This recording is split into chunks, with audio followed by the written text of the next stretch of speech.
carries. And we also have the approval of the minutes from October 15th. Motion to accept. Move it. Second. All those in favor? Aye. Any opposed? No. I am signing them now. Thank you very much. Safety briefing, Melissa. Thank you, Chair Lanahan. For those of us that are participating downtown, in the event of an emergency, security will dial 911. If the emergency requires an evacuation, we'll use the stairwell that's just outside of the elevator, and we will assemble in the parking lot of Church and Ocean Street. If anyone is in need of medical assistance in order to evacuate, we have a security guard just outside in the lobby to assist. Lastly, let's be cognizant of the chairs in the room as a safety hazard, and let's silence our cell phones and tablets. Thank you. So don't lean back. I can't lean back. It is time for comments from the public. Landon, is there anybody who's interested in presenting something to the Finance and Audit Committee meeting this morning?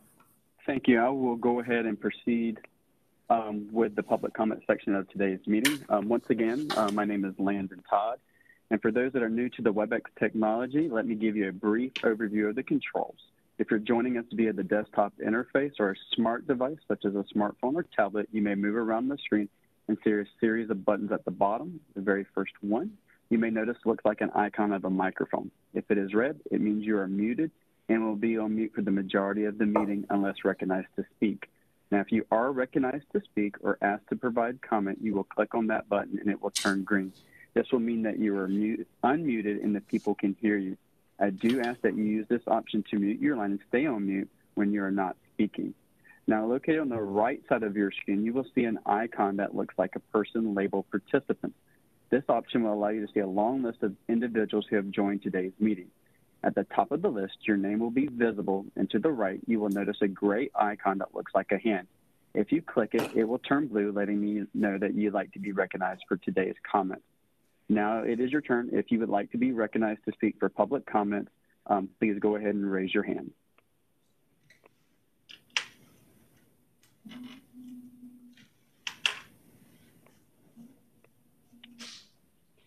Seeing none, I will go ahead and turn it back over to y'all. Thank you. Thank you very much. We'll move into our committee agenda. The first is welcome to John DeSanto with E&Y. Is this your first face-to-face meeting with this group? With this group it is, yes. I'm very happy to be here. Welcome. We're happy to be here and that you're here. And I apologize to my compatriots here. We put the audit out everywhere, including to the public, but we didn't put it in your board package. So that has been rectified, and between now and our board meeting, I'm sure all of us will dig into those. I'm a footnote junkie myself. That's a creature of habit from the back. So John, carry it away. Well, thank you, Madam Chair, members of the committee, members of the board that are here, and management. For the record, I'm John DeSanto. I am a managing director with Ernst & Young, and I'm the partner in charge of your audit. I'm happy that I'm here to present the results of our 2021 audit, and I'll be speaking from the document that's up on the screen titled JEA 2021 Audit Results. Ask if you turn to the next slide, please, labeled Executive Summary, and I'll be moving left to right. As far as the key audit matters for the 2021 audit, JEA was required to adopt a new accounting standard.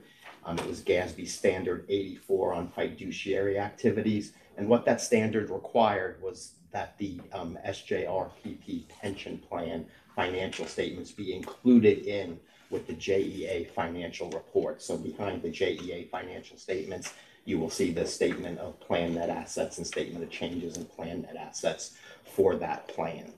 JEA adopted that standard, and we had no issues, no adjustments, or anything else related to the adoption of that standard. In addition, I wanted to point out we did use JEA's internal auditors this year for about 200 hours worth of time. That ended up saving you all about $25,000 on the audit. I do want to give a shout out to Steve and Lee and to their team. Did a great job supporting us, and we're happy to work with them, and I'm looking forward to continuing to do so in the future. With 300 hours projected in next year's audit. Is that what I read somewhere? More. Yeah. So thank you, guys. Yeah, and we do try and move around the different audit areas they work on, just so they can also see from an external audit perspective different areas of JEA's accounting and finance.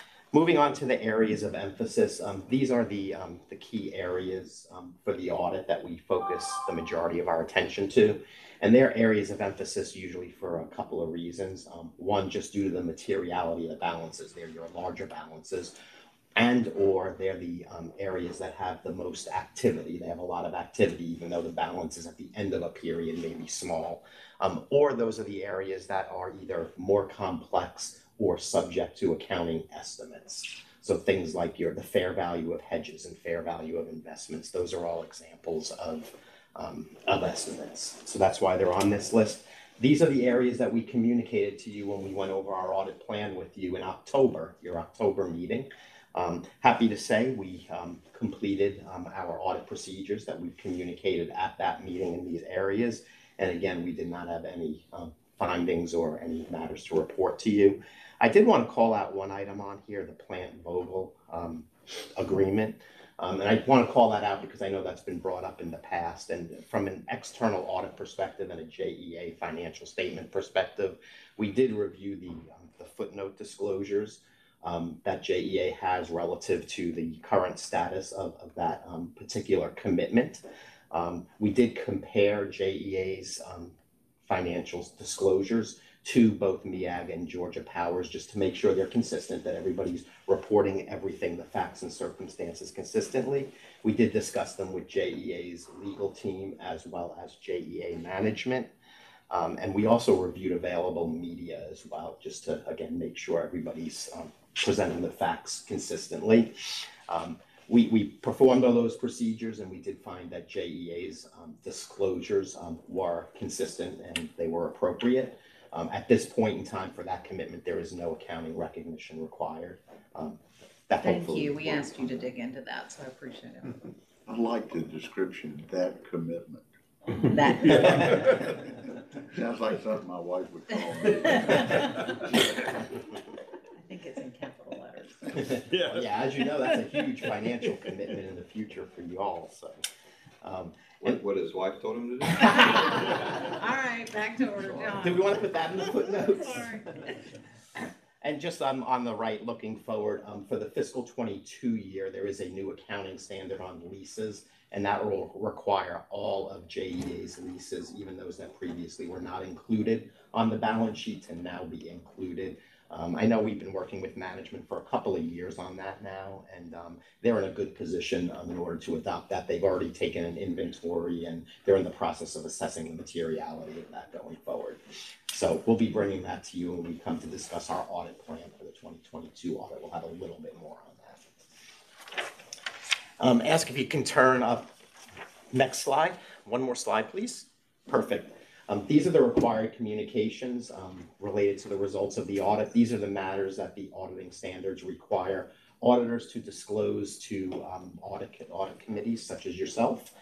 I'm not going to hit on every one of these, but I'm going to hit on most of these. So the very first one, the auditor's responsibilities under generally accepted auditing standards. I do like to point out two things here. First, our responsibility for internal controls is to obtain an understanding of controls and review those controls to the extent necessary to plan and perform our audit. We do not issue a separate opinion on internal controls. Those of you in the private sector, for those companies that report under the SEC, you're probably aware that their auditors do issue an opinion on internal controls, but JEA does not fall under that guidance.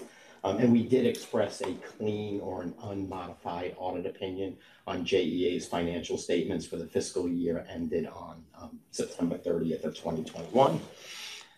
There were no significant or key audit matters. Our audit strategy was consistent with the strategy that we communicated to the committee in the October 2021 meeting.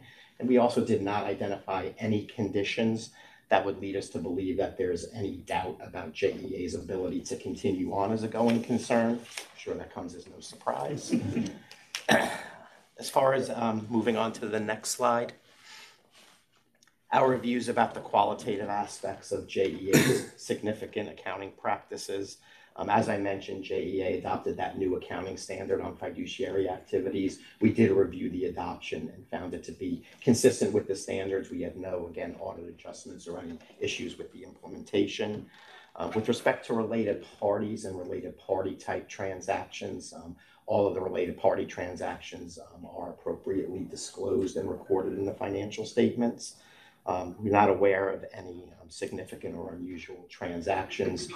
The bottom section on consultations, just wanted to point out here that as part of our audit procedures, we use our own internal specialists in certain areas to help us with pension and OPEB. We actually have our folks review the methodology and assumptions used by JEA's actuaries. And again, our folks reviewed that and found them to be consistent with what's done with similar sized entities in your particular industry. And there were no issues there. Also, with respect to the hedge accounting, we use our specialists for determining the reasonableness of the fair value of those hedges, environmental liabilities as well. So there were no issues there. If we can move on to the next slide, please. We did have two unrecorded audit differences that we identified during the performance of the audit. The first one deals with the fair value of the fuel hedges. JEA's specialist actually calculated that using undiscounted cash flows when the accounting standards actually require it to be discounted cash flows. As a result of that, the fair value should have been reduced by about $2.9 million. The second thing was the Energy Authority's auditors actually identified an adjustment to their revenues. They had understated their revenues, and the $9.3 million is JEA's share of that, and that would have resulted in an increase in JEA's other revenues, as well as an increase in the investment account. Individually and in the aggregate, management reviewed these two differences and determined that they were immaterial, not material to JEA's financial statements, and therefore did not record these adjustments. We concurred with that position that they were not material to your financial statements. John and I talked about this a couple weeks ago. I said, isn't it nice that's a rounding error for us? Yeah. It sounds like a lot of money. Yeah. It really just, as a percent, it's not significant. Also, the next item, we did not identify any material weaknesses or significant deficiency in JEA's internal controls. And the supplementary and required supplementary information included in JEA's financial report was consistent with the financial statements, so there were no issues there as well. If you can move on to the next slide, please. New accounting pronouncements. I already talked about the new accounting standard on fiduciary activities. Mentioned there were no issues there. There were no significant issues discussed with management in connection with our recurring appointment as your auditors. We had no disagreement with management on significant accounting or auditing matters during the course of the audit, and we're not aware of any consultations management would have had with other audit firms regarding accounting and audit related matters. And the very last item at the bottom on independence matters.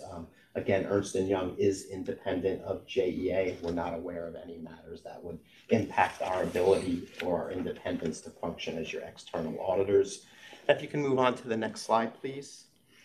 Just the very last item here, we did not identify any fraud or illegal acts during the course of the audit. So again, That's good. Yep. Again, I'm required to communicate that to you. But again, a relatively clean audit. And that concludes my presentation. And I'll just ask if the committee has any questions for me. John, I have no feel for our pension liabilities and how big they are, how scary they should be. Can you give us any comments on that? Well, I think when you look at pensions, what I can really tell you about that is you want to look at how funded your plans are, right? I think that's the important thing. And JEA's plans are funded in the 85th percentile, which is extremely robust and well funded. I think if you look back at like let's say the Florida retirement system, with which JEA does participate a little bit in, they're not quite up to that 80% level yet. And of course, the funding level that allows you to determine, can we meet the pension obligations, the benefit payments as they become due. So usually when you're in that 80 percentile, that's a pretty good indication of a strongly funded plan. With respect to the liabilities, again, that's a huge liability. It's payable over time. It's several $100 million, but the key is how funded it is. How what's the fair value of the assets in that plan? And again, JEA is about an 85 percentile. Are our assumptions reasonable? They were, yeah. As I mentioned, we used our own Ernst & Young actuaries to review the assumptions that were used by JEA's actuaries. And we found them all to be not only reasonable, but consistent with other similar plans for similar type entities, utilities within the public space. I got a question, and it's probably totally inappropriate, but getting back to the Vogel thing. Yeah. So the good news is, from JEA perspective, we're tracking stuff pretty good as far as finances and all that. I know you weren't looking at specifically at MEAG and Southern Company, but any concerns on how they're conveying their stuff to us? Yeah, we only really have the ability because we're not privy to information there, but based on information that's out there in the public, like their financial statements, press releases, any other information in the media that we can access. We found what they're, everything that's reported publicly, at least, to be consistent. Now, your management folks that are working on that, they obviously have way more access to privity and some more insights to that. But from an external audit perspective, we just don't have the ability to talk to them, talk to their management or anything. Okay, so you did not, and do they, can John look at their program management reports that we get off there or not? I don't Probably not into know that that we would ask him to do that. Okay. Right. Probably not quite into that depth. We do have and we've got this update in the 22nd meeting, but the publicly disclosed things are still the publicly disclosed things, and that will be the way we are targeting. Mm-hmm. But for our internal planning purposes, we are using a date that is further out now for July. That I think also protects us a little bit on the because it gives us a little more flexibility for hedging of fuels and being more prepared longer term. We do have access to all the information, the weekly information. When does their go live date in your mind on 3? All right, we're gonna get back. That is the on magic scope question. To finance and audit, back on scope, because I don't know that. Yeah, just get. Our estimate for Unit 3 for our planning purposes right now, July of 23. So to remind everybody, what we specifically asked E&Y to do was make sure that we were footnoting Vogel properly, and that's they did what we asked them to do. And as I said, we do get legal representation from your attorney regarding that, as well as we do have inquiries of management here, just to make sure that there's nothing else that they're privy to that we're not, that should be included in the footnote as well. And again, based on all of that, we concluded that the footnotes do appropriately reflect the current status of it from a disclosure and accounting perspective. But that's all we can tell you. New JEA employees, are they going into the pension, or that switched to when the city switched? That's what I thought. Okay. So what I would ask everybody is when they review the audit, which you have now officially today, that we reach out if you've got questions to Ted potentially, and then consolidate all those. We get to John. Again, apologies that wasn't in your package. Yeah, and that would be my pleasure. So perfect. So, anytime. I'd also just like to thank so this effort, it's E&Y is doing their work. And then we traditionally would think that it's just a couple of finance folks working on this, and there are finance folks, but it's also all across the whole organization. There's information, the internal audit staff that supported this. Really, there's lots of people that are involved to be able to get to this point, and it is similar to a lot of the other things that we track. We want to have clean audits. But really want to do all the right things. So the clean audit is the goal is not the clean audit. The goal is doing all the right things well. And I think that this is support for that. And so the team across the whole organization that has worked on this, I just want to be sure we appreciate the effort that it takes to be able to operate and run an organization the size and scope that we have. Well, I was gonna add, that also during a time of incredible change, you normally see delayed responses, reporting challenges. And when John and I talked, I said, "You no issues?" And he said, "No issues." And that goes to the rank and file, all of them, because they've had all the reasons in the world to be distracted over the past 2 or 3 years. And for us to have this level of clean audit, I mean, it's just incredible. And thank you to the staff. Sorry, not the newbies, but it's really the folks who have been here hanging on to all the details that we need to do something. Wholeheartedly agree, well said. And this year we had some issues getting some information from the city. Yeah.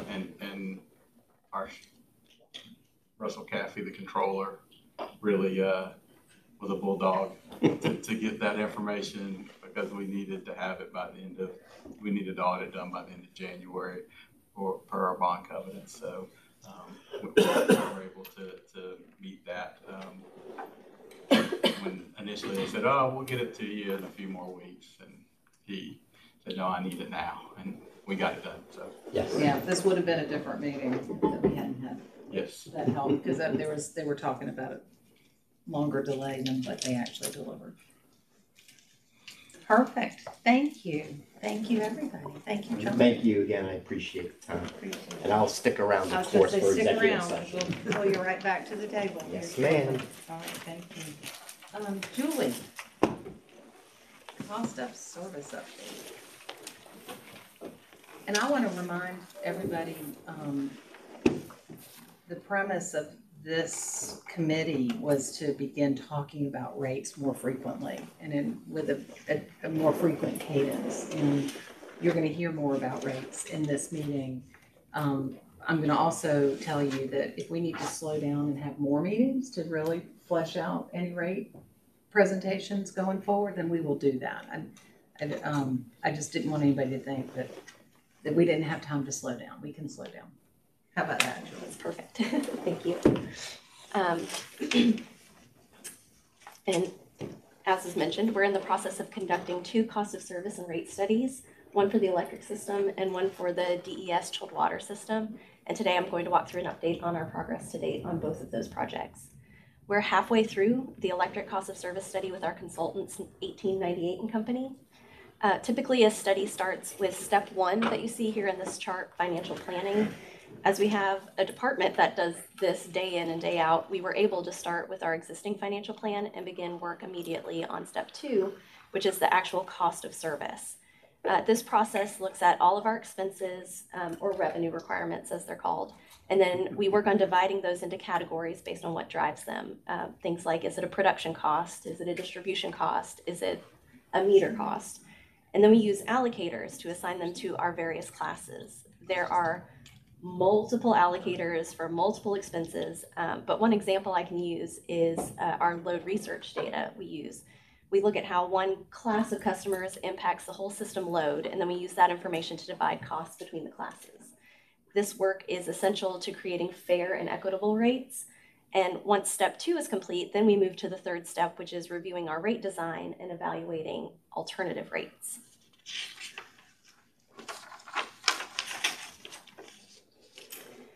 Now, the end result of the cost of service portion, that step 2, will be a table like the one shown. Now, these are draft results, but you can get a feel for the spread of over and under collections per class. Residential is currently under collected, and several commercial classes are over collected. I'm going to pause because this is where, especially when we're talking about rate making, we refer to it as an art and not a science. We use these numbers for directional purposes. They are not prescriptive. It is not the action that necessarily will be taken. It's just informative.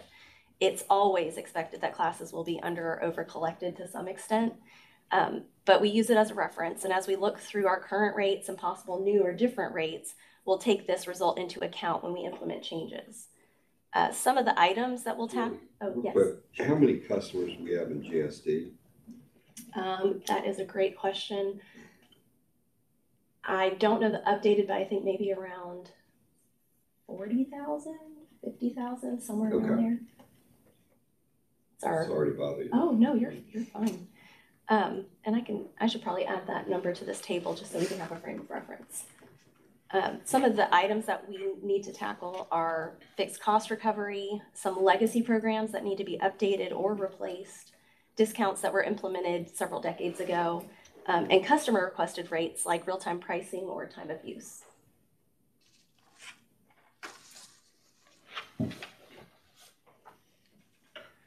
All right. And what percent is overcharge? When the 23 million, is that 5% overcharge or 1% or 100%? The 23 million? Uh-huh. The over collected and the GS. I gotcha. Yeah. So that's 18% over collected.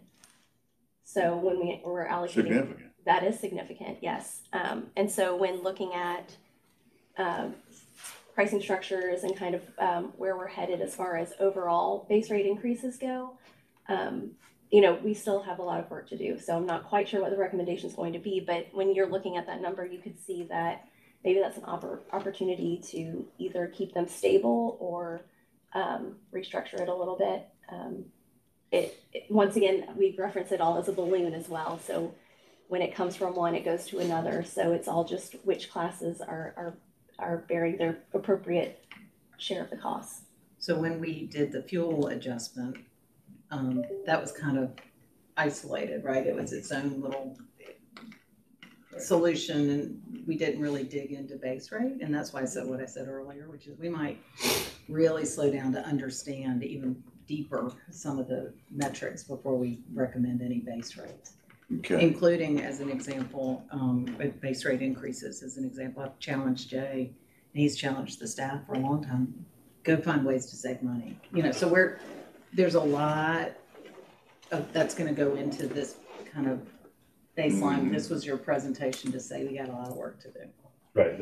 I think this more traditionally, if we did a cost of service study, we would tell you we were doing a cost of service study and bring you the final document. This is an intermediate kind of update that is halfway-ish, a little more than halfway through the process to say we're making progress. And what we see is that there's some allocations to classes that might need to change. But that doesn't mean that we're going to come back with our recommendations to move 23 million out of one into the other, because it's never going to be perfect zero all the way down. Right. And there's philosophical discussions that we need to have about what those levels ought to be and should be, and how we approach that to be fair and equitable to all of our customers. So this is the beginning of the slowing down process to be sure that we share a little bit more depth and background with you before we dive in. Is there any legal liability to JEA for overcharging one class? Or do we have that discretion? I don't. As your counselor, I would recommend that you not answer that. Shouldn't we defer that? So what we need to be sure of is that as we go through our study and we make recommendations, that we're thoughtful and purposeful about this. The term over and under collected is what we call this, the allocation can't ever be perfect. And so we've got to be sure we're reasonable and fair, and we'll be sure that we don't have any legal ramifications whenever we make those adjustments. And maybe foot that back into the reserve funds in the future too, so we can show that whole story, because the reserve funds kind of pick up some of that too. What about just at the bottom line that it's 1% under collected? So, and once again, this is just the draft results, right? But that would also, it's indicating the need for additional revenue, which is an ongoing conversation as well. But there again, it's 1%. It's a very small amount. There's a lot of estimates, a lot of assumptions that are built into these models. So this is not a little bit of squishy math. Yeah. Some aren't know the science. Yes, yes. It's not like the numbers that John was just talking about a few minutes ago. The rounding errors. Where we have to be precise. This is, so to me, seeing 1% short means that we're pretty much in the bullseye of the target. It's a good target. Right, right. Now, this is also a snapshot, and one of the things that we want to be presenting to you, and the next item on the agenda is budget discussions. Historically, we've used things as 1 year at a time. We want to be able to show a better trajectory of what we might need as we move forward, because if in any given year, we might need 1% or not 1%, but as we look out, for example, the cost of Vogel, the impact of that when it comes online, when we have to pay the full principal and interest on that PPA, will have a significant impact. And we can't just look at 1 year and think, oh, well, we don't need to do anything because we're in this for the long haul, because we're not in danger of not being in business. So we have to be thinking about this longer than 1 year. And so this is a snapshot in time of the cost of service right now. And again, applauding the work of this group that we did the fuel adjustment clause, because it really allows us now to dig into the base rate at this level, because when it was all clogged in together. But this needs some more work. I mean, this is Absolutely. Yeah, this is. That was my early pitch, to make sure that you guys sign up for the finance and auditing next year. You don't want to miss the action at this table. Everybody wants to be at your action. Exactly. All right, so everybody okay? Cost of, But both Rick and I have been putting time out. all right, so. Yes, I will talk about chilled water as well, but to the point of under and over collections, as we call it, which may be a terrible word. We do submit our electric tariffs to the Florida Public Service Commission, and while they don't have authority over the pricing, they do look at structure. And so when we do rate changes, this table is what we do submit, and they do look at those under and over collections, and just to make sure that it's not unfair or unequitable. Reasonable, that's exactly right. Every year, or just when you change? Just when we make changes. Mm-hmm. All right, moving on to chilled water. We're also involved in a cost of service study with Jacobs Consulting, and we have not evaluated the way we charge our customers for chilled water since the inception of the business in the early 2000s. As we have had some revenue shortfalls and now have utilized cash balances, we're in need of a rate restructuring for our current customers, as well as a better handle on how to price for new customers. We have received a rate gap analysis report and are currently working towards a financial business plan.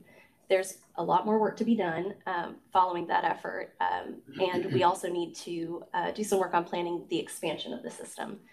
But as you can see in the table, the rate gap analysis concluded that JEA's rates are lower than peers, and the structure puts the majority of risk on JEA, leading to the necessity of changing the way we charge customers. At this point in the study, we've identified the need to restructure consumption and demand charges, as well as establish a standard customer connection term for new customers requesting chilled water. And as we drive to expand the customer base, we'll also need to establish a growth capital plan. So I think the takeaway is similar, that we're in the middle. I think we know what we need to look at, but there's a lot more work to be done. And I'll channel my friend Rick Morales when I say, Jay, in the future, it's not just the pricing of chilled water, but it's the ease of getting it connected that we need to look at. It is. It's even more than just the ease. It's the reason that we're doing this and the value that we can bring. And right now we're calling it chilled water because district energy has always been chilled water.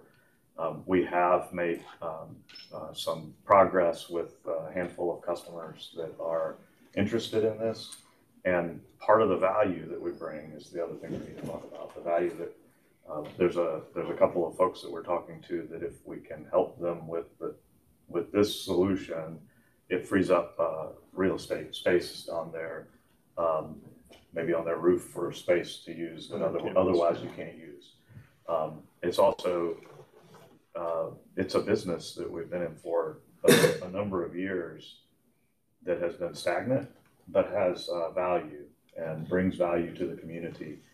And the model that we have here is something that we can use in other places besides just the current location that we're serving. So we have three separate chilled water units, but the model itself could also be the way that we get into new businesses like solar or distributed generation and other types of things, and we're studying that. So the importance here is that if we get a rate structure in place that will support the business, and then we become easier to do business with,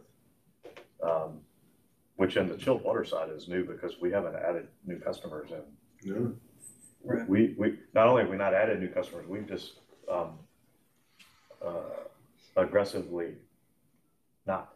We've just not been in that business, and it was the first week that I was here that I met with the finance team, and I think Julie said, "Welcome to Jacksonville. We need to look at our chilled water system." I think that's how she introduced herself, and that's what we're doing here. This is another one of those intermediate things, but it has we have the opportunity to do some really good things in this area if we do it right and do it well. Great. Good energy, revenue stream. Second revenue stream for us is secondary. It supports the community and helps the community. It has to bring the revenue stream to support everything else, but it also spreads cost across the rest of our business. And it's very small revenue compared to the overall, but impactful to the people that we can help support. So, yeah. So it's worth doing. It's worth doing. Yeah, Absolutely. And we're in it. Anything we're in is worth doing well. So that's the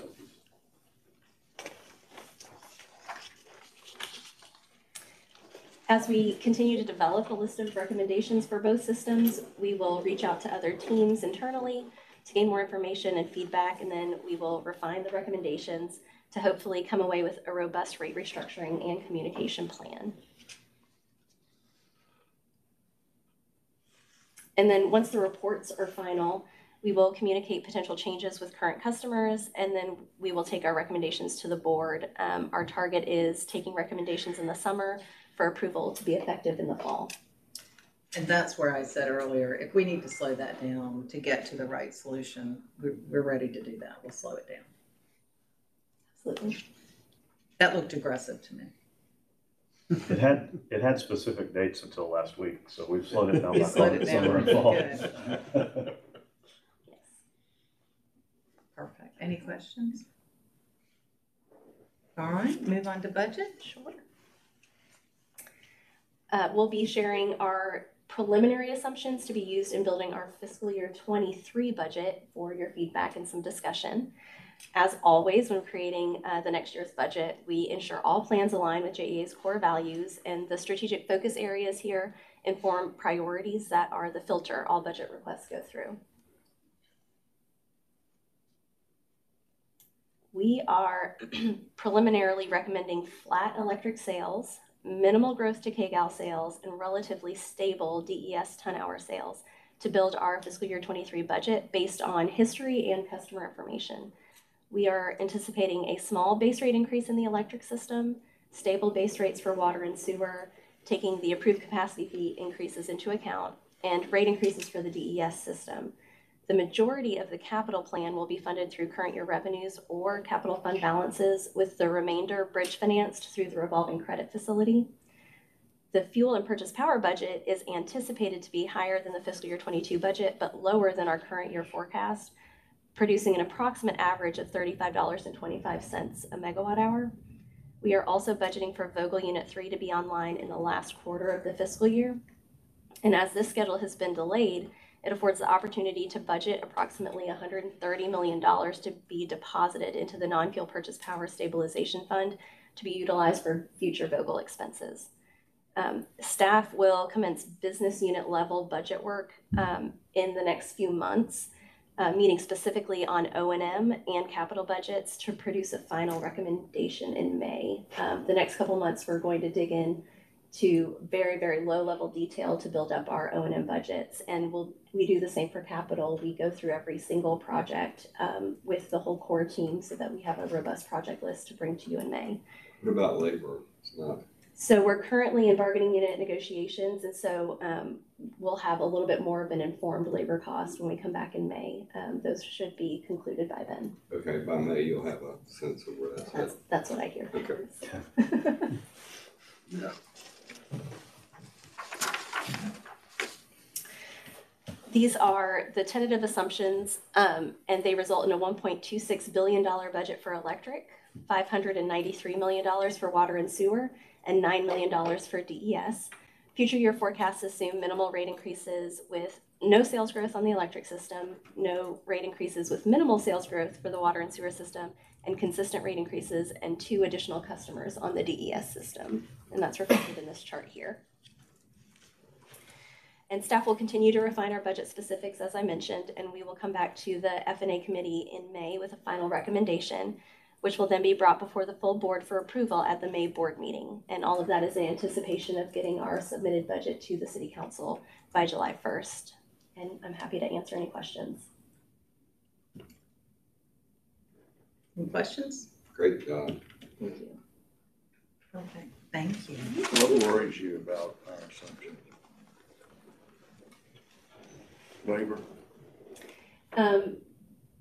I don't know if I'd say I'm worried, but definitely that O&M line item is the biggest question mark for us, and I think it's what we need to work the hardest on to get a really good plan number.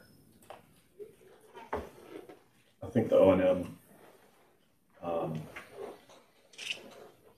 we're asking each of the groups to be tighter in their planning than they've ever been before. We've had buffers that we put in place that made it, we've operated well. That comes out in our audits, but we haven't always planned as well as we needed to make that tight. And people, I think the worry or nervousness, not worried or nervous about any of the numbers, worried or nervous about how we execute on a plan that people are used to having a large buffer just in case, and we're bringing that down a little tighter.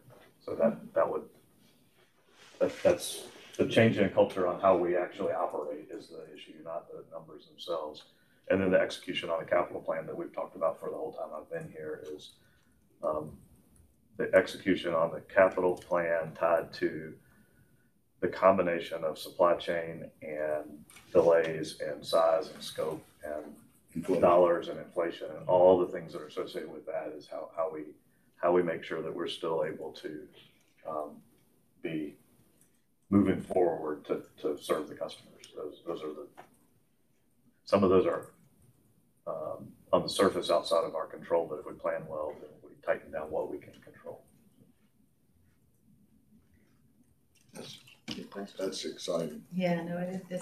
So I don't want to come to you and ask for a 1.5% rate increase when my budget is 5% over what I'm going to spend, right? So that's why we're trying to ratchet these numbers into the right spot so that we're not asking for our customers to fund something that we don't need.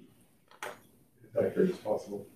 But in today's world, it's very difficult because, I mean, it is. I mean, it's who knows what you're able to do today. I'm going to get this wrong, but historically we have had a little bit of padding in our budget, and then we added a 5% weather contingency in our budget on top of the padding of our budget, with the theory that we don't ever want to come back to the board or to the city council to ever ask for any additional money. And we have been very successful at that. We've never had to come back and ask for any additional money. And I think that if we can get closer to real, closer like we did with fuel costs, we're tracking fuel costs now closer to real. We know what that is. The impact of that has been more meaningful than even just the fact that we're tracking closer to real. It's changed the way we think about the way we operate our fuel side, our purchase power side. And we are now hedging better already. I mean, in a very short, in 3 months, 4 months, we have gotten better at what we do because it's impactful and meaningful, because if we do it, it tracks it directly to what the customers see. And I think our entire team kind of sees that, and it's to make us better. So we're tightening we're tightening everything down on the planning and forecasting side, and will in fact bring you more than just 1 year. We'll show you what we think things are going to look like going out, so that we understand this year there might be $130 million able to go into the reserve fund purposefully, not because we had extra $130 million. It'll be purposefully thought about ahead of time. I've just experienced costs in the market, and we've seen construction costs go up 30% this year. Yeah. I mean, that's, project we budgeted 6-9 months ago to rebudget, it's been 30%. But the other thing you gotta focus, not just that, but let's say you had $500 million worth of projects, and you only can do $300 million of projects because of the ability of labor and material. Materials just. Here's Renetta brought this up when we were discussing it yesterday. If you have $500 million, you can only do 300 million. That's what the old numbers used to be, but now the prices have gone up, and we're going to get closer to the dollar number, but we're not executing the projects anymore. So we've got to be able to get the plan as accurate as we can, and then be willing to make adjustments as we go. Because we're talking about this in February for a budget that happens in October. Crazy.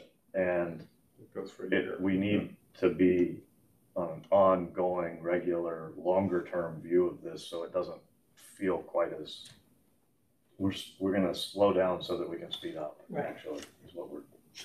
Right. Well, and we challenged Jay a year ago with the budget cycle to make this a little crisper, and I think we're moving definitely in that direction. So thank you. And with everything going on, you may have to go to city council and revise. You may have to come to us and revise, and that's okay. I'd rather do that than have these buffers built in that are, big swags. We don't want buffers built in. And we've got this, probably always had been happening, but we have your team now going out, meeting with the operations folks, and we've created I think a tighter tie between the planning and operating group to get weekly updates, regular updates on where we stand, instead of longer gaps in there. So people will now, the planning team will understand operations better, the operations team will understand forecasting, planning, and budgeting better, and then that serves customers better. One question, Ted, and I'm trying to stay on that. Okay, good. Is, our debt is probably going to be $2.5 billion ex out local at the end of the year. Yeah. And you're probably going to have to spend, I'm just making, $3 billion in the next 5 years of capital projects. Do you borrow in this environment now, or do you wait, or what's your thoughts there? So I think that we have some opportunities, especially on the water side, to do some things maybe a little bit differently than we have, instead of going just straight to the market. I think there are possibilities of there's a federal program called WIFIA. Don't ask me what the letters spell, but I can find out for you. But which are lower than market interest rates. And so I think that we can leverage some things like that. We still don't know what the new rules are around some of the federal money that may be new coming. So I think that, and yes, we are seeing interest rates go up, but we're still at very, very low rates from a historical standpoint.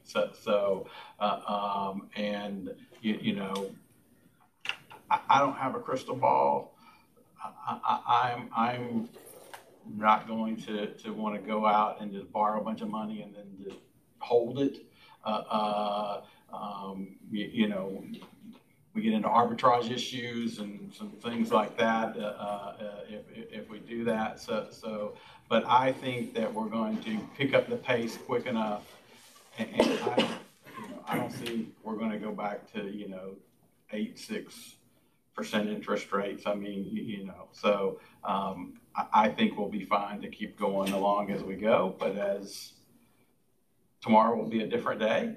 It's like I tell people, if I tell you something today and then you hear I say something different 2 weeks from now, I wasn't lying to you 2 weeks ago. We live in a very fluid world, and we have to be ready to adapt.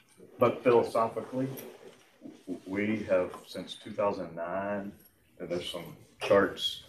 I don't remember which meeting this is going to get presented, but we've got some chart. Oh, it's the rating agencies. The rating agencies. We had our first rating agency meeting yesterday, and the debt number has gone exactly like it should have. It was way, way, way high, and it has come down to a reasonable level within the model of all our peers, or within reasonable calculations.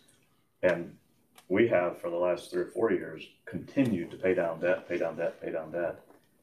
All of that was the right call. We don't need to be as aggressive on paying down debt at this point. We can flatten and even add a little bit when it's appropriate. And if that's appropriate today or tomorrow, or if it's appropriate 6 months or a year from now, whatever, we'll do that. Because your target of $3 billion in 5 years is probably on target for the capital plan for 5 years. The concern is that on the 10-year plan, it's probably not, it may not be $6 billion.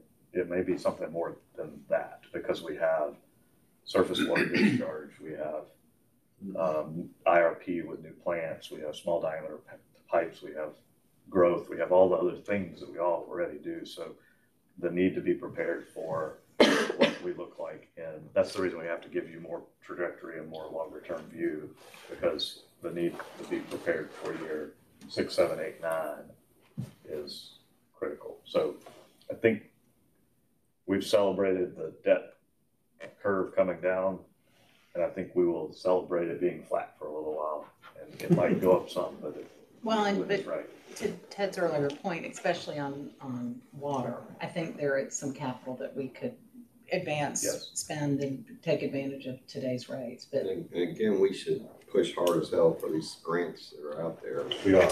We've got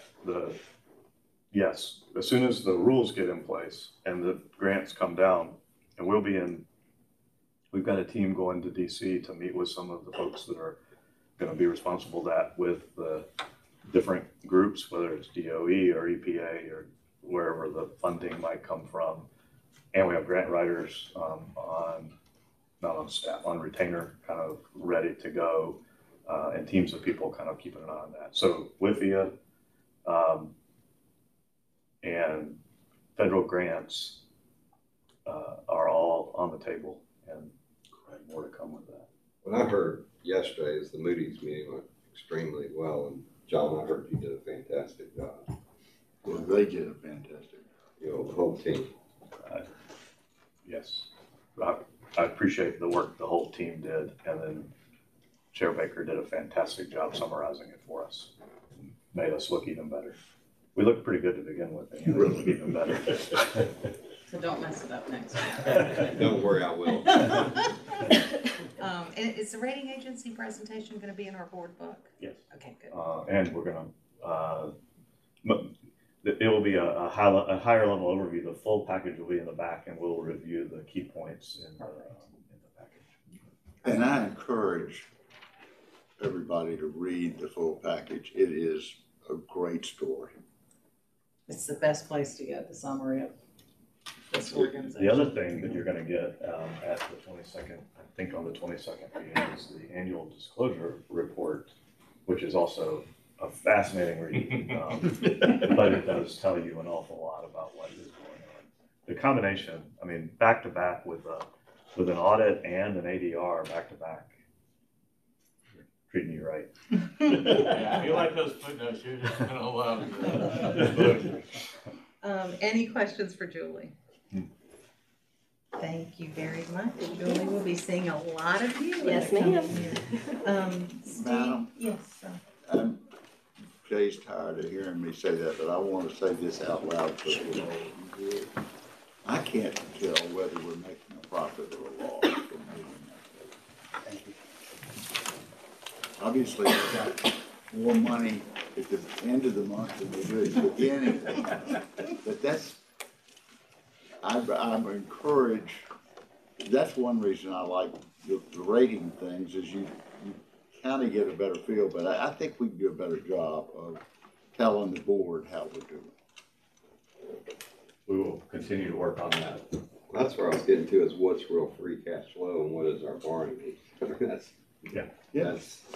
We can plug that in. That's a Then better talking about how to say that, because I am not tired of you saying that. You should keep on challenging us to do that.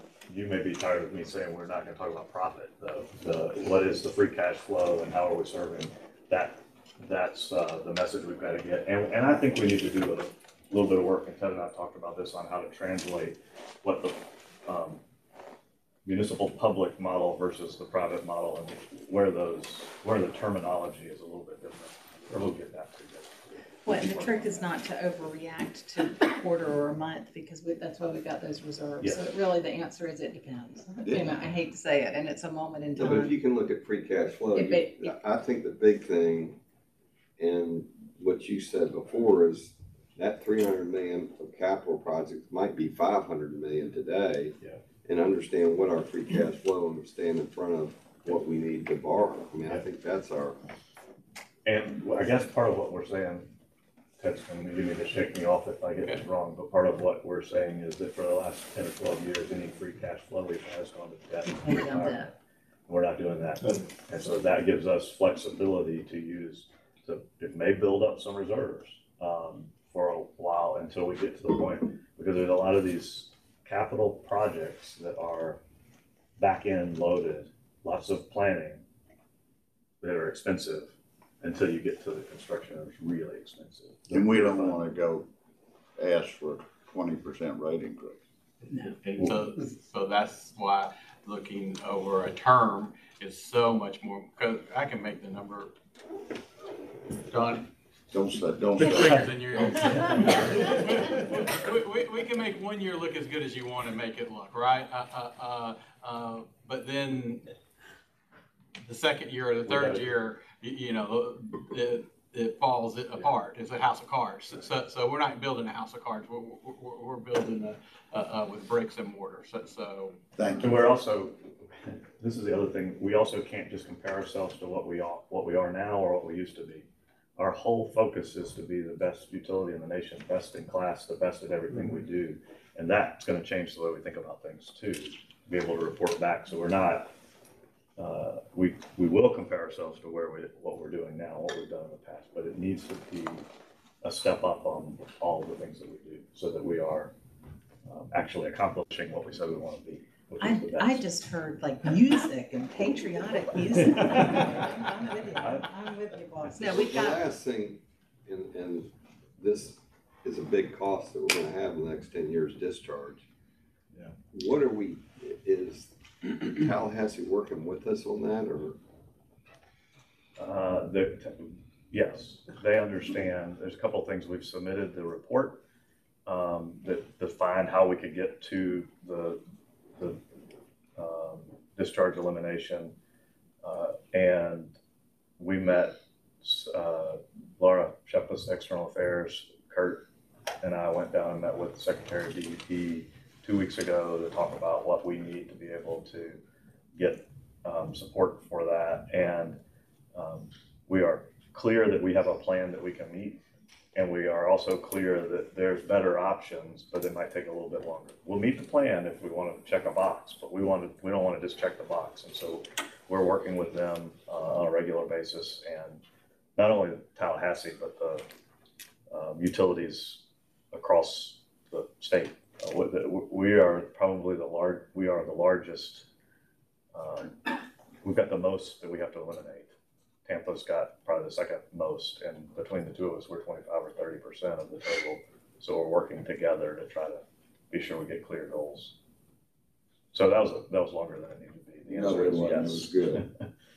no, it's a great update, and it certainly does impact the future. All right, Steve. Good morning, thank you. On behalf of Audit Services, Ms. Morales, hello and welcome. Hello. And General Salvo, great to see you again. And so I guess we can, this is my sole slide today, and then I'll turn it over to Lee. Talk a little bit about the other two groups, Enterprise Risk Management, Frank DiBenedetto's group. They've got a lot going on, and actually Ted used a good term, I think, that's very appropriate, fluidity. The top enterprise risks that we've actually presented to this board membership twice before, back in April of 20, it was to the full board, and then last March to this committee. Come May, we're going to do that again. There's a little bit of, I'll say, because it's fluid, a lot of work engaging the risk owners with the risk working groups. So that's underway right now. It's going to take probably a good part of 2 months to work through what we feel like what we plan to do is bring to this committee more or less the top 10, although there may be some aggregation of some of the risks. And now another key meeting preceding that, about a month before, we want to take what we will call our preliminary shortlist to the leadership team to get consensus. And we're probably going to do with them what I'll call a 10+5, because usually we say, okay, we think this is the top 10, but conceivably the leadership team could say, let's pull this one up, let's drop this one down. So there's a little bit of collaboration and dialogue and thoughtfulness that goes on there. So that's the way we'll present it. But we do intend to have that to you all when we come back on May 13th. That is more of a top-down approach, because, like I say, they're at the top of the enterprise. Now, the risk awareness training that we discuss here, that is more of a bottom-up. It's more at the director management level. And we've had over the years some successes in finding some things that I know Jay and his team are very keen on process improvement and trying to find some quick operational fixes where you either save money or make things better. But also sometimes they might evolve into a new enterprise risk or certainly augment an existing one. So it's a good exercise, getting some dialogue and getting some awareness of enterprise risk to some of the other management levels within the organization. So we've wrapped up phase 1 and phase 2 was underway. Phase 2 involved, for lack of a better term, homework for the people who went through the training, those directors and managers, and then they'll come back to Frank and Jessica and the ERM team and talk through those and try to drive out something more formally. The third thing going on, this is actually, we have not had a GRC governance risk and compliance application here at JEA before. Highbond is the vendor. I think in a prior life they were ACL. But we actually are currently working on, Lee and I and Frank and some of the other folks are actually sitting in on a lot of training and update meetings with the diligent Highbond team, and usually about 3-4 a week, just about almost every day of the week. But everything's tracking well. We hope to go live on the ERM module in a couple months, followed by internal audit in July. And then the Information Technology Group has expressed an interest in wanting to get a cybersecurity model. So hopefully, if all goes well, that'll go live in September. And then ultimately, maybe other business units will also see, once we get what that should provide is the dashboards and crisper and more less manual reporting, and then hopefully drive out some key process and key risk indicators. So it's a good tool and probably one that's long overdue. So we're happy to be working toward having that module in place very soon. And then finally, I just mentioned things are tracking. Julie Moore's area, forensic audit investigations, tracking normally on the working through the cases. The key thing there, I'm sure if you all have been following the news, there's been a lot of, I'll call it angst and turmoil in the Inspector General's office here in Jacksonville. And the good news is that they're working toward the process of getting a new permanent IG. The IG Selection and Retention Committee just had a meeting to narrow down their list of applicants to a interview list for 6, and they're going to do that in late this month, early March perhaps. And so we may have a new IG on the ground sometime as early as the month of March. They do have an interim IG who is scaling down her work and has helped provide some stability. Now, having said that, what I'll close with is say, we, and this is me personally, would love to bring a lot of that work back internally because we feel like we can do it better and most certainly much faster than the experience has been working with the Inspector General's office. But frankly, that's well, because the way the city ordinance was written, this was about 6 years ago. The intention was that any cases that that related to fraud, waste, or abuse had to be reported to the Inspector General's office, and they sort of had the first opportunity to say, we will accept the case and work the case. Now, what that usually looks like is that we internally, Julie's team still doing most of the heavy lifting, most of the research and the internal reporting, but they get kind of all the, I'll say the glory, because they issue the final report. But it just slows down the process.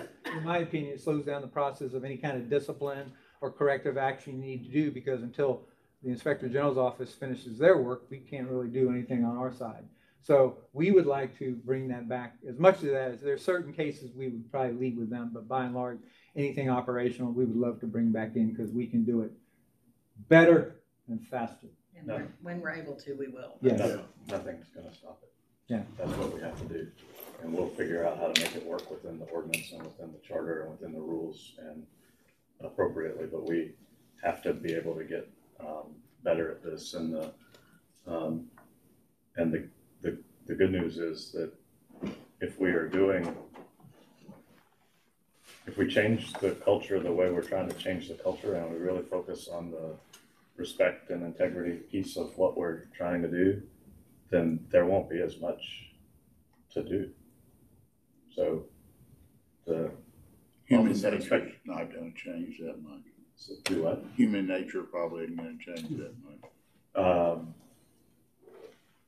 No, but the humans that are acting that way will be not here as long. So we'll make those swifter decisions. Is really, that's the point, is there are times when we have issues that come up that we know that there are problems, and we have to wait for a process to play out, and we got to get that in the other order. Human nature doesn't change, but the reaction does. Yeah. Steve, so just out of curiosity, when there's a parent case, do you have to get permission, or when do you have to refer it to the city? Does JEA have the authority to substantiate, okay, this needs to be further investigated, or or does it have to go to the city first? If it gets reported into our ethics hotline, our system would actually, where somebody reports in and says, I think, hey, so-and-so is doing something, bad, and it fits into that. Now, if it's more of like a personnel argument, that's not fraud, waste, or abuse. Mm-hmm. But if we go in and we read the report in the ethics point hotline system, Julie and her team reach a conclusion. Okay, this fits the definition of fraud, waste, or abuse. And since it's in the city ordinance, we have to report it down the street to the Inspector General's office. They review it, and then they say, we will accept the case. We work with you on this, or they'll say, no, you all can go ahead and work it. So they have I don't know if it's the right term. I call it right of first refusal, but that's just the way the ordinance is written. So. Well, and your answer a couple of years ago may have been you didn't have the bodies to help more too. So I'm glad to hear you. I mean, I think you're fully staffed to your desires at this juncture. So that will help a lot too, because we have the expertise and the skills to do the job. And like I say, and the thing for me, I think where the biggest problem for us is the speed. Because again, if you've got disciplinary action and it has to be throttled because we have to wait for, and again, remember now, they're covering a lot of agencies. They're not just looking at JEA, they're looking at Housing Authority and Transportation Authority. And we may be A1 priority, or we may be ZZZ 50 priority. We really don't know. So that's just their prerogative. So that's what we've been waiting on. It's that waiting is the hard part for us. Great, thank you. And that's all I have. And so I will turn the meeting over to Lee. Good morning, Chair Lanahan, Chair and board members. Morning. I would like to take the next few minutes to talk about what the audit team, the internal audit team, completed during the first quarter of this fiscal year, tasks that we're currently working on, and briefly talk about action plans. For the first quarter of this fiscal year, and it's shown at the upper left-hand corner here of this chart, we completed 2 audits related to Treasury Cash Management and electric and water asset management. We completed a consulting report around Plant Vogel, and this has to do with the internal readiness of JEA once these charges come from Plant Vogel. and recurring activities related to performance pay and to our external audit assistance with EY, which Mr. DeSanto covered. We are currently working on several audits. Before we move Sure. on, this is a picky minor detail, but we apparently have just the 3 ratings: no rating, well managed, and needs improvement. It's a 5-scale rating. It just does, you know, the reports just fell in those ratings, but we do have a 5-scale report all the way from excellent down to unsatisfactory. Okay. On the internal audit side. And no rating is in the middle of that? No rating has to do with special projects or consulting projects where there's an agreed upon, you know, goal, and what we're doing is providing some recommendations for improvement. We do not rate those reports. Okay. Maybe no rating required. It just is unrated. They're just a wordsmith that. We'll change the word on that Makes one. it look like we didn't do it. Perfect. And I know that's not the case. Yeah. Currently, we're working on several audits and several projects, just like the TA audit. We've led the TA audit for the 4th year, and we hope this is our final year of leading that audit. We will still provide assistance, but this is our 4th year, and we provided some good recommendations to the TA audit team. We're currently looking at Procurement Services, and I wanted to highlight procurement because we talk about the supply chain disruption, and above and beyond what we're looking on in Procurement Services related to policy and procedures and how well they follow it, we're looking at how resilient the procurement team is related to supply chain. What plans do you have in place to address shortage and price increases for materials and parts? So we're looking into that. Other than that, we're currently assisting enterprise risk management and the forensic audit team on some endeavors. For the future and for our May meeting, we're going to reassess the audit plan and provide, if there's any changes to that audit plan, we'll present it to the committee for the review and approval. I did want to go a little bit deeper into those completed audit engagements. Plant Vogel, the consulting report. Again, next slide, please. Thank you. Before you leave that, Sure. what is C2M? C2M is the new application that is going to replace our customer service. Remember the name? It's the customer information. Customer service, yes.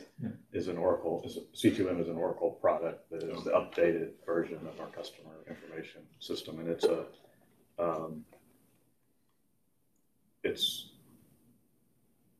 So it stands for cash to meter? Yeah. So it's everything from the point of where the meter is read until the cash gets into JEA. So It's the billing system. I paused to try to decide whether I wanted to say what I was going to say. It's not to try to figure out the cash to meter part. It is Cluster. the Not in the minutes. It's over budget, behind schedule, and complicated. And we can't get it wrong because it is a direct connection to our customers. And so we're going to get it right. But I keep on reminding the team that it is, this particular one is right, not fast, because I've done a customer information system upgrade one time where we were told to stick to the date, and it was a nightmare. I still need counseling over it, so we're not doing that. Banks go through that too. It is very painful. Upgrades are hard. Yeah, upgrades are hard.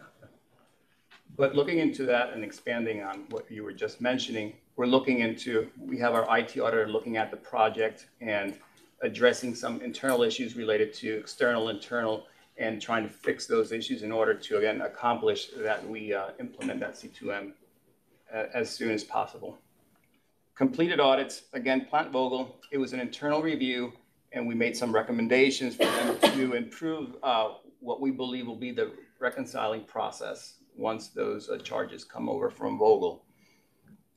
Same thing with Treasury Cash Management, and we combined the electric and water wastewater asset management audits. There's some process improvements.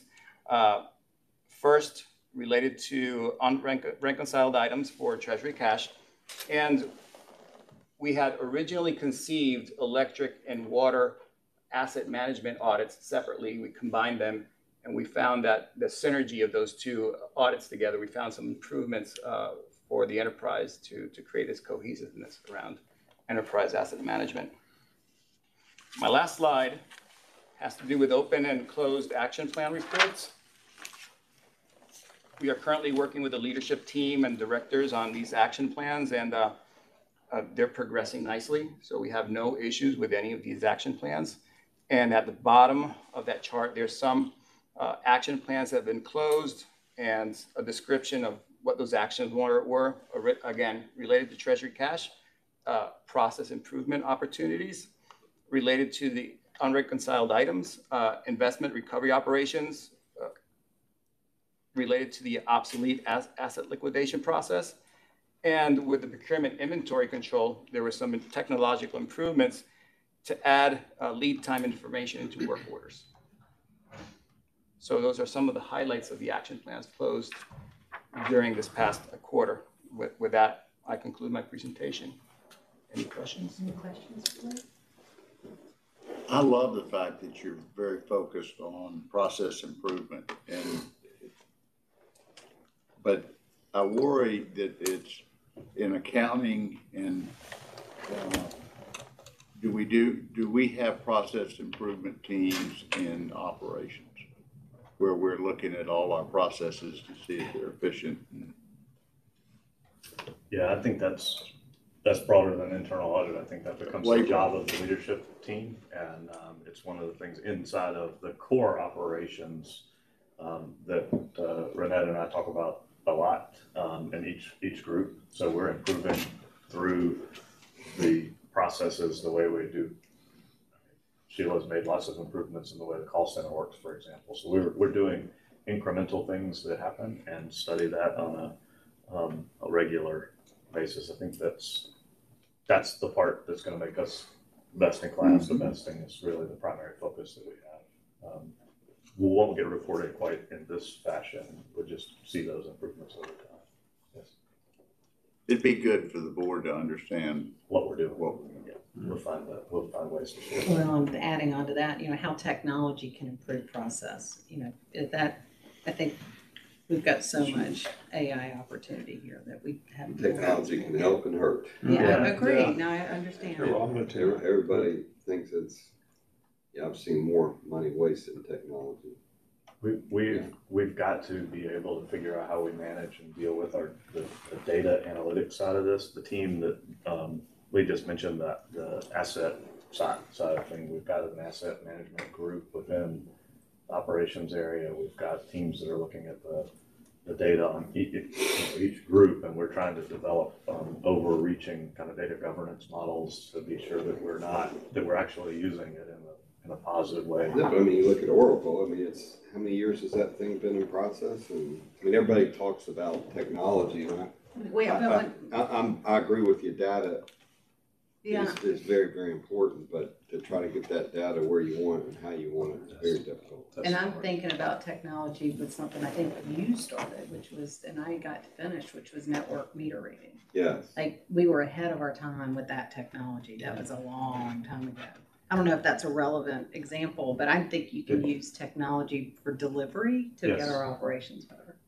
So we were ahead of our time, and on the electric side of the business, we upgraded it over the last several years, and we've got all the data, and we can do all kinds. You can go online and track and see your daily usage, and we've got really good things for our customers. Our water system was ignored. The meters were ignored, and we ran it to end of life past, and now we're hiring meter readers to go read. And in the next 3 or 4 years, we're going to spend. We've got a pilot right now that we're studying, and in the next 3 or 4 years, we're going to spend a lot of money to catch back up again. It's another one of the things that some of our process improvement is fixing things that got ignored for 4 or 5 years. That there is shelf-proven technology that can assist. Yes, all that. So the technology, we have to make good decisions about technology and about data and about how we use it. Make it better, not worse. That's the other thing. Sometimes you get a technology, you think you're getting something that's really great, and it slows things down. It's not. Yeah. Costs a lot of money. All right, gentlemen, thank you. Remember, don't go away because we'll bring you back. Right next Okay, door. Thank you. perfect. Thank you so much. There was an action item that Ted and John and I huddled with the help of procurement, and we don't need to have this action item. It turns out that we've got one more year. Thank you, our procurement team that told us we have one more year under the contract with 2-year extensions beyond that. So we don't need to adopt the agreement for professional services. I do want to share with you a conversation John and I had about our history with EMI. We've been with them for 16 years.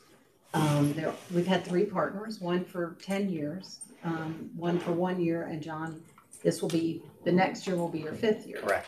And to remind us, those of us who are used to SEC organizations where you might change the auditor all the time, AICPA guidelines really don't even talk about the audit firm, but their recommendation is partner rotation of 12 years. 12. So it's very different than Wow. what we are all used to in our worlds. In the GFOA, the Government Finance Officers Association did a study.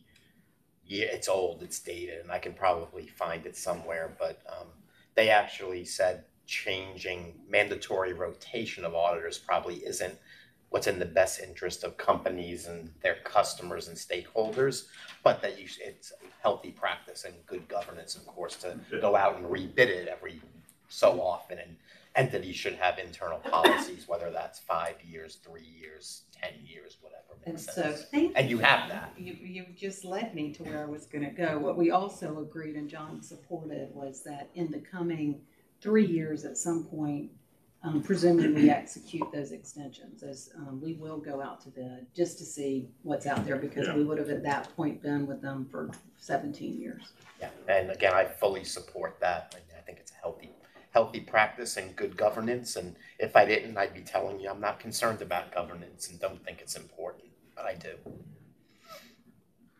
It's nice to hear it, though. I thought it was important to discuss, and thank you again, John, for your support. So there's no action item. Did I cover that one okay, Ted? Perfect. All right, thank you. I don't want to gloss over the additional information in the package, but if you've spent the time, like I know all of us did, and looked at, it's an example, the ethics officer's report with Wallette, it's the same type,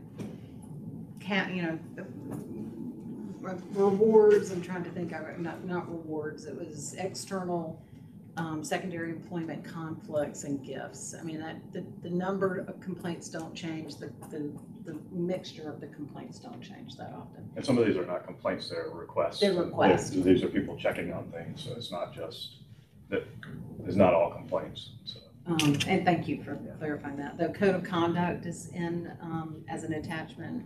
I think it's very well done. I think it's very clear.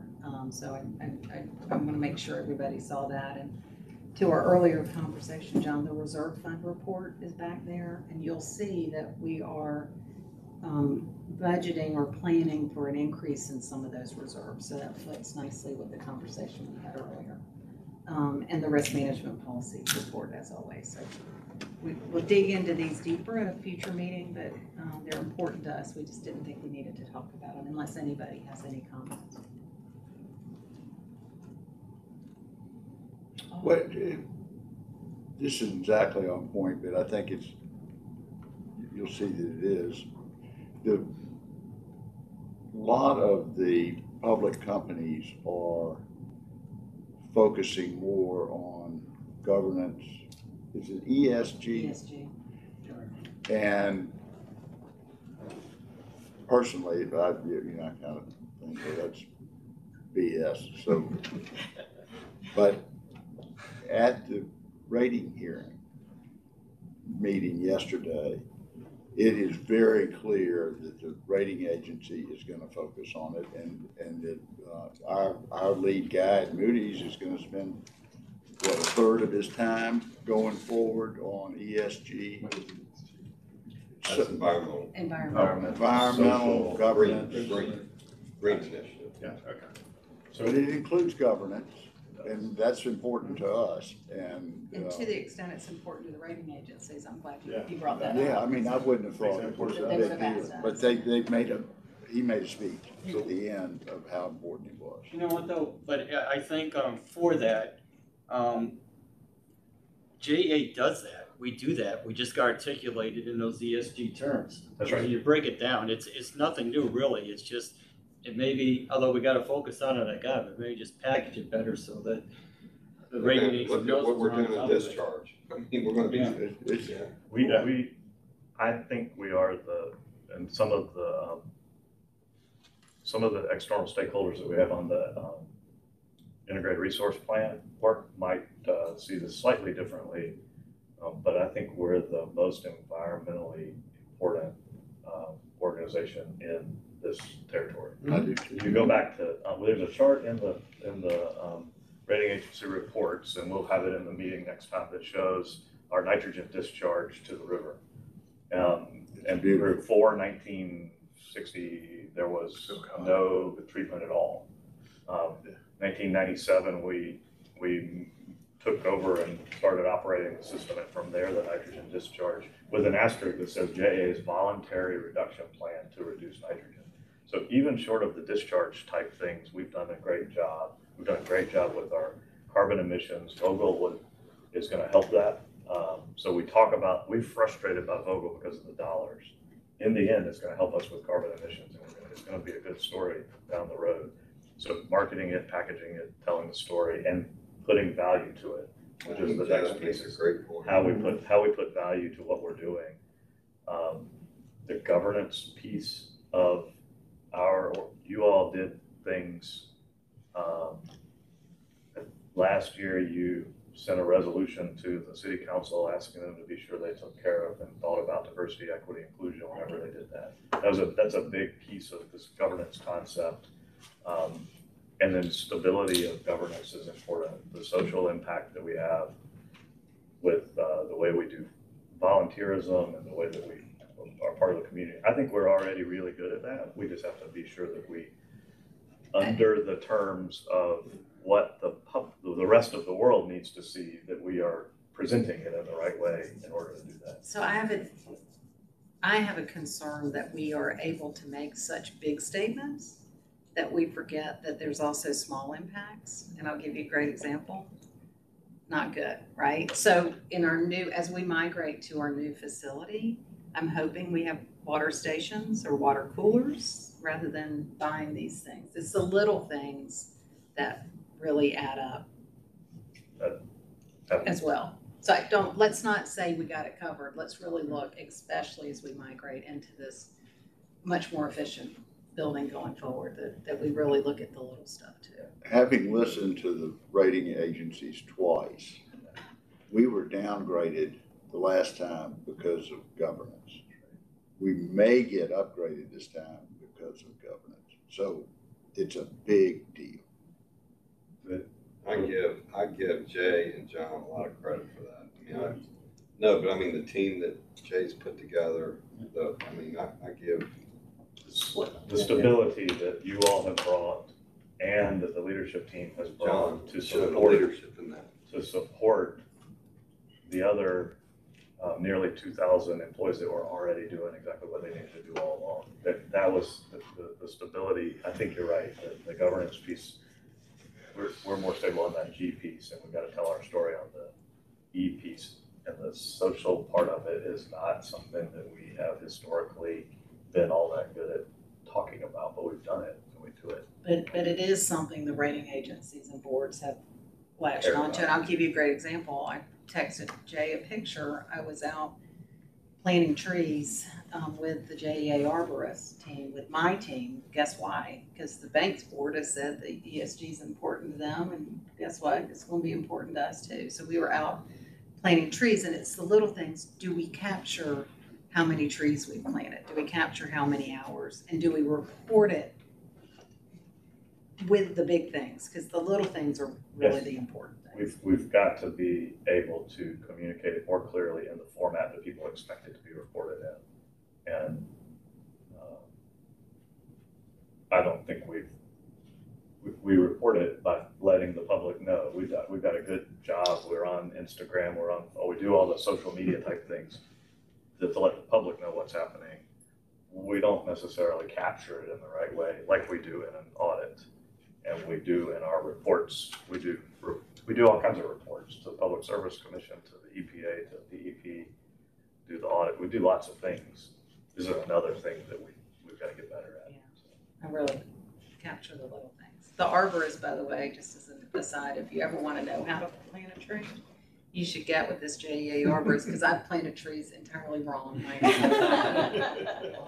I know, it's fascinating. There's a whole thing.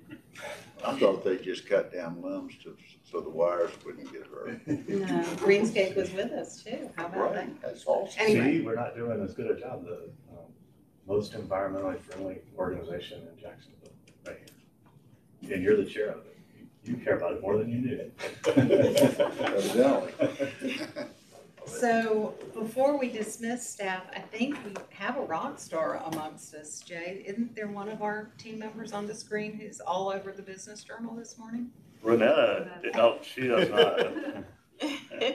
I might have shared that there's an article in the Jacksonville Business Journal about Renetta. Oh no, you gotta turn it back on. Put on the camera. And it turns out we have lots of rock stars. She just happens to have gotten recognition today. I'd encourage everybody to go read that article because she is. Can you send it around? Yeah, will. That'd be great. And so, Congratulations. thank you for helping represent us well, Renetta. And there's lots of other people that are on this call that could have had something similar written about them. She just won today, and she loves to get recognition like this in particular. So glad we were able to help with that. I love it. Thank you for representing us so well, all of you. You make us proud. So we've reached the moment where we're going to ask staff to leave. We're still operating in the sunshine, but we will ask staff to depart. We're closing in to the end of the meeting.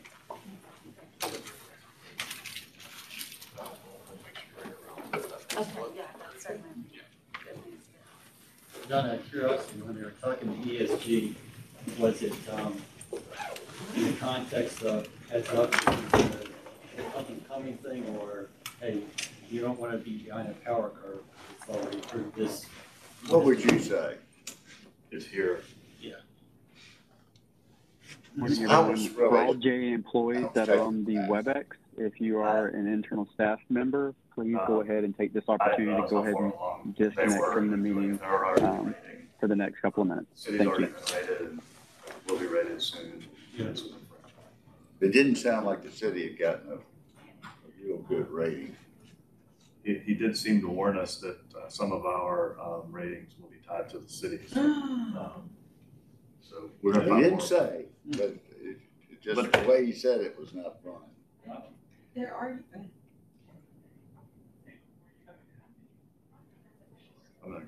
I can't stay now. I'm going to go ahead and leave. I had some things to say, but I think I'll skip that. I love it. And Steve and Lee are out there, right? Because we bring them back. Okay, so we'll spend some time with John quickly and Regina make sure that you do everything appropriately. she will. Everything. She's a gator. Gator. So John, obviously this is our time with you as our auditor to see if there's anything that we should be aware of that you weren't able to discuss in front of our staff, knowing that we're also operating in the sunshine. Yep, understand. I really don't have much to report. I think the new management team in place is phenomenal, and I think sounds like they're meeting the board's objectives and what you had in place for them. Just to piggyback off the last discussion, I heard Steve and Lee talk about process improvement, right, and ESG.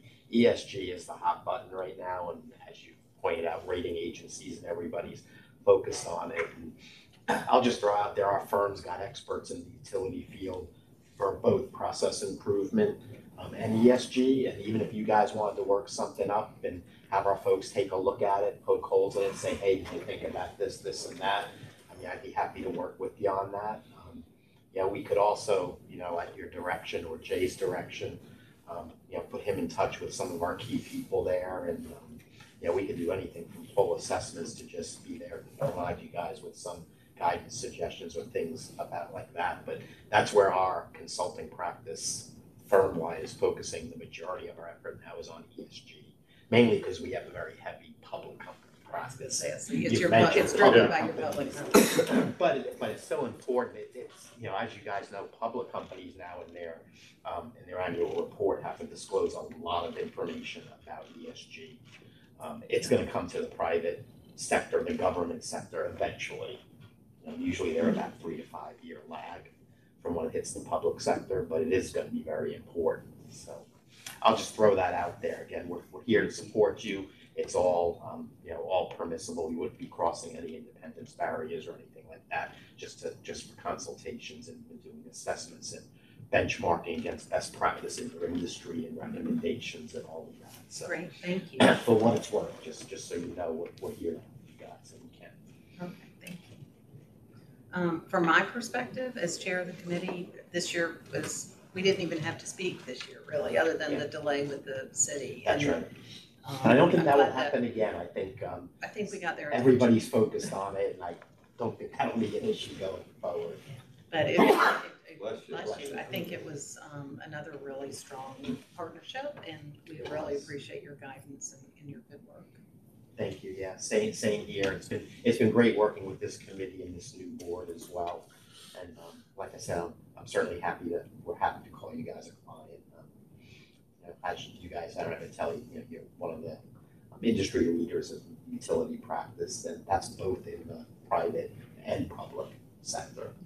So well, and I appreciate your dialogue this morning where you said, when I said we probably will go out in the spirit of good governance for bid, and he said, oh, you should. I mean, it's like, oh, I'd be a hypocrite if I preach governance and then say, oh, but I don't want to do every other thing, but don't go out and rebid the audit, just roll us over. No, I mean, that's part of it. And, my client, this is just personally, my clients are very important to me. And if we're not the best firm to serve you, I want you to have the best firm to serve you, even if that's not the firm. Don't tell my bosses. But personally, that's always how I treat my clients. And I certainly would want the best for you guys. And I hope we're the best. I think we are, but it is a healthy governance practice to go out and rebid the audit every so often.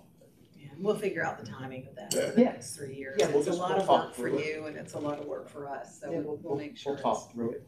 We're happy. We serve at your pleasure, really. So you just tell us how you want to do it, and we'll be happy to work with you. Great.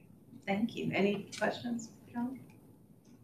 All right. Thank you. Thank you for coming in person. Awesome. Well, I'm hoping if we make it into the field for at least part of our next audit, we'll be in your new building. So that'll be exciting. We're hoping to. Yeah, I'm hoping to actually get a tour of it soon. So again, thank you very much for your time today. I'm telling you, the water bottle business is out. There you go.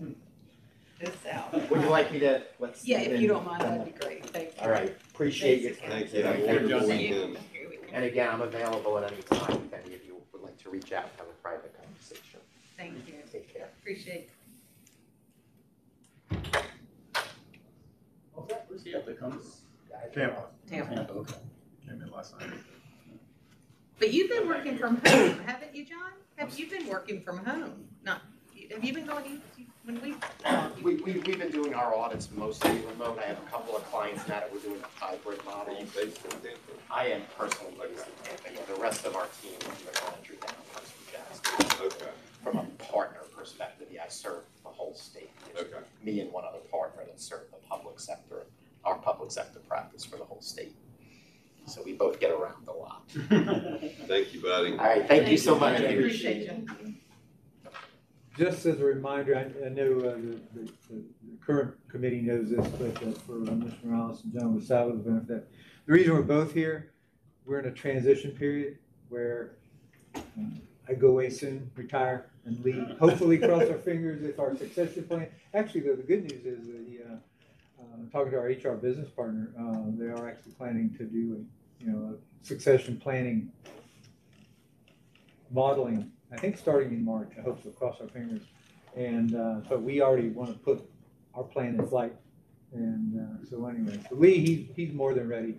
And we'll do the proverbial brain dump between now and then. Everything I can remember. I told him, I said, there's always one-off stuff that it'll only happen to me, but then when you take over, it'll only happen to you, so it's different, so. But I think we're ready, and I'm all for, getting new ideas, new blood in, you know. Yeah, well, we appreciate the timing that you've kind of done this. Also appreciate that we've started the succession plan that came up in our board evaluation. Yeah, I was gonna say, that's what I was thinking. So you've already done the check off the That was one mark of for those us. needs improvement.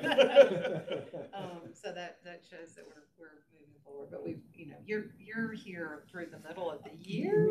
Roughly, I mean, actually I have to figure out when the pay period ends. I'm saying June 30th, so thereabouts.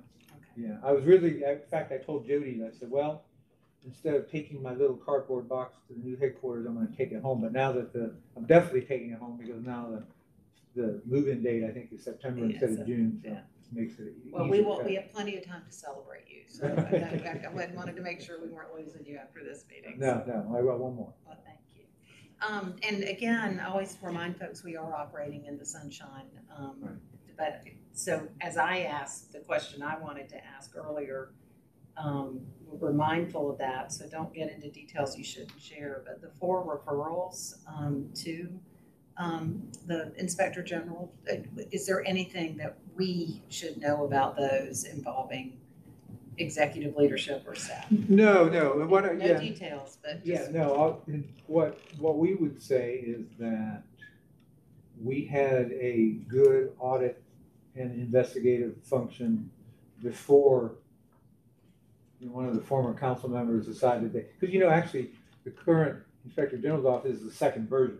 There was one, I think, can't remember her name, Pam, I think was the first name. It was actually in the mayor's office. And so I think Mayor Brown closed it down, and when the council decided to bring it back in 2015. But we do a good job internally. We recognize if it has anything to do with, like, I always say, if it's like audit services, my area, any malfeasance, or the executive floor, that's probably better served by that office, an Inspector General, or anything that comes in their hotline, we have no control over. But if it's electric, if it's water, wastewater, if it's meters, if it's shared services, any operational function, we do that better. And that's one, because again, there's usually possibly discipline involved. That hurts labor relations, that hurts management, if they're throttled from being able to get those necessary actions taken care of sooner rather than later. So on those 4 in the future, Lee and Steve, if there was something we needed to be concerned about, I'm going to make sure you remember you've got an open line to me as the chair of the audit committee or our chair. So I won't ask the question again, because I'll presume in the future, if you have referrals that they wouldn't, and we didn't know about them, that they were okay. I just wanted to clarify that. And even back when we were at the kind of the height of all the turmoil, there wasn't anything coming into the hotline related to that turmoil. So, really? I don't know if that was intimidation or trust consideration. I don't know, but it just because people say, well, what, it was a strange, as it was a strange time. But certainly being inside the walls, it was strange. But again, we just figured, they were moving down the path towards selling the organization, and So, all right, well, I won't ask that in the future. Is there anybody else have a question for Steve and Lee? All right, thank you very much. You're getting a good cooperation from management. Yeah, absolutely, yes. Yes, we are. And you brought up a great point related to IT and how it can help us. And in every audit, we try to look at IT, like EAM. We found great opportunities for them to improve on their systems. Well, that's your experience, right? So we're kind of counting on you to help them.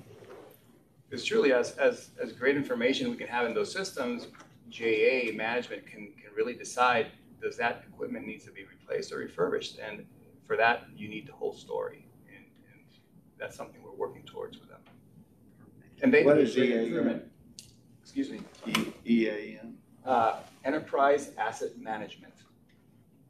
Got it. Being able to tell how old a pipe or a turbine or something is in the system, and the lead time and what you need to order parts and all that information is getting in there so people can do some preliminary planning. I guess it's been a little harder to kind of get that across the finish line, but they're working hard. They've always been working hard. Well, and I appreciate y'all's willingness to continue to add to your hours. I think it said 210, but I think you said 250, and ultimately we'll get to 300 hours helping us with the audit. But that's where we wanted to go, so thank you. And it's funny because again, nobody really ever asked, you know. And the one time one of the controllers, Janice Nelson, you know, kind of spoke about it, but didn't ask outright, can you help us? And so we said, well, until that occurs, you know. Well, so finally did, he said, sure. So it's good. So it's, and I've always felt like, you know, the external and internal auditors need to work closely together. We talk like we do that, but I think particularly, and more me coming from the private sector, and with Sarbanes-Oxley, there's two very separate and distinct paths now where, yeah, you're aware of each other, but you really, there's not as much collaboration, it seems like, as there used to be. Well, thank you very much, gentlemen. We appreciate it. That, and presuming there's no new business to come before this body, then we will stand adjourned. Good job. Ahead of time. Quiet as we go down. Not that long. It's okay, 15. I love it. I think, Landon, are we off? John. Yeah, we're off. We're fine. Mm-hmm. That's gonna make a motion. We're on. Yep. No, you're still on. Okay. Make a motion for board meetings.